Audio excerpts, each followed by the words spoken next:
அனைவருக்கும் வணக்கம். சற்று முன் வெளியான முக்கிய அறிவிப்பின்படி வங்கிகளில் நகைக்கடன் வைத்துள்ளவர்கள் அனைவரும் பயன்பெறும் வகையில் அவர்களுக்கு முக்கியமான மகிழ்ச்சியான 2 அறிவிப்புகள் வெளியாகியுள்ளன. இதை பத்தி விரிவாக நம்ம வீடியோல பார்க்க போறோம். வீடியோவை கடைசி வரைக்கும் முழுமையாக பாருங்க. வீடியோக்குள்ள போறதுக்கு முன்னாடி இந்த வீடியோக்கு ஒரு லைக் பட்டனை பிரஸ் பண்ணிக்கோங்க. இப்பதான் இந்த சேனலுக்கு ஃபர்ஸ்ட் டைம் வரீங்கன்னா சப்ஸ்கிரைப் பட்டனை பிரஸ் பண்ணிக்கோங்க. கூடவே பெல் ஐகான் பட்டனை பிரஸ் பண்ணிக்கோங்க. வாங்க வீடியோக்குள்ள போகலாம். வங்கிகளில் நகைக்கடன் வைத்துள்ளவர்களுக்கு 2 மகிழ்ச்சியான அறிவிப்புகள் வெளியாகியுள்ளன. ஏழை எளிய மக்களுக்கு அவசரமாக பணம் தேவைப்படும் நேரங்களில் உதவுவதற்காகவே வங்கியிலே கடன் வாங்கும் நடைமுறை உள்ளது. அதே போல் தங்க நகைக்கடன் வாங்குவதற்கு ஆவணங்களோ அதிக நடைமுறைகளே தேவையில்லை என்பதால் தங்க நகைக்கடனை வாங்கவே அதிக அளவு மக்கள் ஆர்வம் காட்டுகின்றனர். தற்போது தனியார் வங்கியில் நிதி நிறுவனங்களில் 1 கிராம் தங்கத்துக்கு ரூபாய் 8000 வரை கடன் வழங்கப்படுகிறது.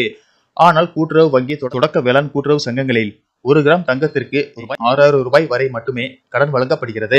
தங்கத்தின் விலை ஏறினாலும் கூட்டுறவு வங்கியில் குறைந்த அளவிலேயே கொடுக்கப்படுவதால் பலரும் தனியார் வங்கியில் நகைக்கடன் பெறுவதில் ஆர்வம் காட்டி வருகின்றனர். இதனை கருத்தில் கொண்ட கூட்டுறவு வங்கிகள் அதிகரித்து வரும் தங்கத்திற்கு ஈடாக தங்க நகை கடன் தொகை அதிகரிக்க உள்ளதாக சமீபத்தில் அறிவித்திருந்தது. தற்போது 6000 வழங்கப்பட்டு வரும் நிலையில் 1 கிராமிற்கு ரூபாய் 7000 வழங்குவது குறித்து பரிசீலிக்கப்பட்டு வருவதாகவும் விரைவில் ஒப்புதல் கிடைத்தவுடன் வழங்கப்படும் என்றும் கூட்டுறவுத்துறை அதிகாரிகள் தெரிவித்துள்ளனர்.